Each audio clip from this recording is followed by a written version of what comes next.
Hello my dear viewers and welcome to a new ASMR video. Joking, I'm joking. This video is going to be a bit different though because today I'll be coloring a page from my coloring book.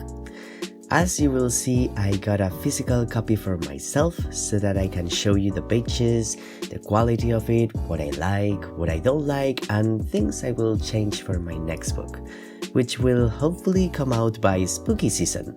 So follow me as I butcher my own book in today's speed paint. I'll be using Prismacolor Premier pencils to color this page. I'm not sure if I will use them in all pages, but I will let you know the list of materials in each video.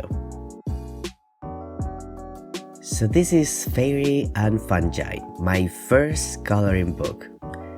It has 24 illustrations that I made myself, and as you can see, they are all about fairies in their daily life, exploring mushrooms, playing with mushrooms, using them as tools or decorations.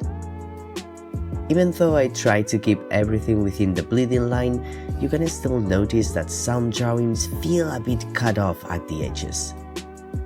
I had to readjust the page size last minute, but the ratio was the same, so it will have looked like this even if I didn't change the size. The print quality is better than I expected. However, I did notice that some of the thinner lines look a bit faded, like a halftone.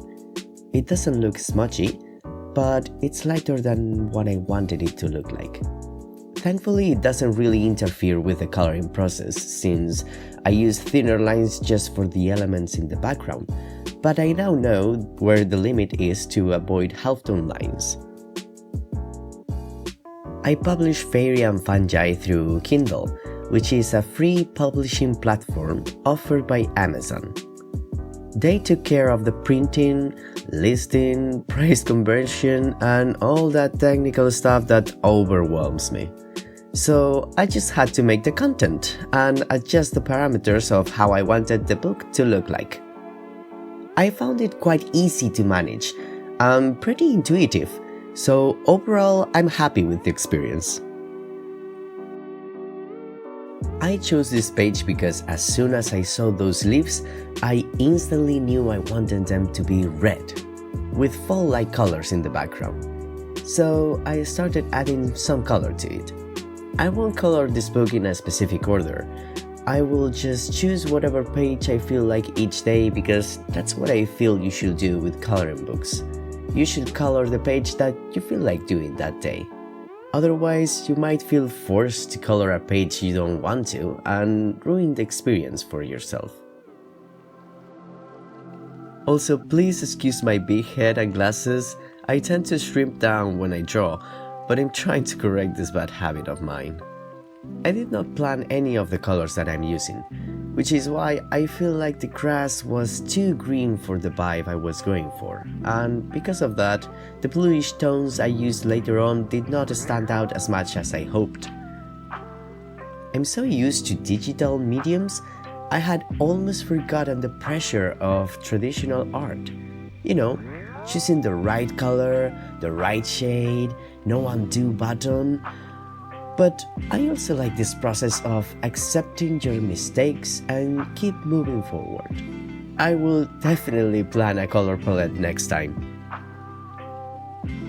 Speaking of, I also like not having to think about what to draw, as in, I didn't have to think about what could I use as a speed paint for this video, what piece should I make to record and use.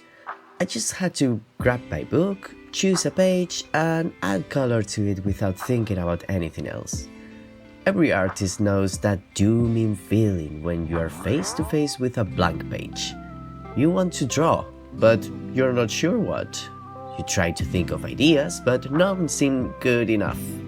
Or you're not in the mood for the prompts you come up with. I like how this lifts the pressure of having to have an idea and still satisfies that side of me that wants to draw. Basically, no think, just color. I have to admit that after this I still had that urge to keep drawing.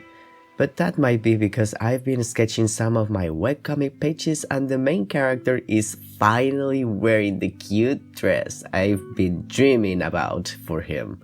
Yes, him. Because I'm making a webcomic about a femboy. You can check out all the shorts I made speaking about it. Back to the book, you might be curious as to why I chose this theme instead of something more eye-catching or trendy. As a kid, all the coloring books I saw were mostly about fairies. I liked to color them, but I was the kind to get bored easily and start filling up the blank spaces with more fairies, or flowers, or whatever I came up with. Publishing Fairy and Fungi was one of my childhood dreams come true. I always wanted to make my own version of a fairy-themed coloring book, and I finally did it. My inner child is overjoyed with this milestone. Alright, I'm looking at my script here and I'm not sure about how to pronounce this word correctly, so just let me know in the comments. But is it Celtic or Celtic? I think it could be the second one, but I'm not really sure. I'm just going to go with the second one, okay? So, Celtic folklore has also been a big part of my life. I have a mix of Celtic and Iberian roots that motivated me to find out more about my ancestors and their traditions, their beliefs. I even had a Celtic spellbook as a teen, but nothing ever worked, of course.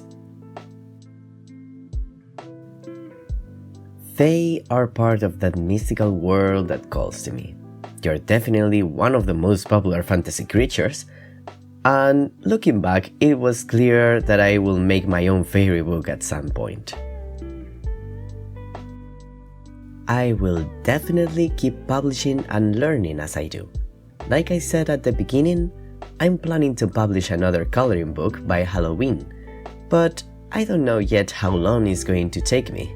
I'll be giving you updates when I decide the age range because I also wanted to make something easier for little kids to enjoy. Well, and this is how it turned out. Hope you enjoyed this much calmer video. Let me know in the comments if this audio quality sounds better, because I've been experimenting and tweaking a few things to make it sound better. As always, I'll leave a link to my book Fairy and Fungi, which you see me color throughout the video, in the description. I know the link looks short and suspicious, but it's a normal and friendly Amazon link. Don't judge him. Thank you for watching all the way to the end, and I'll see you in the next video. Bye bye!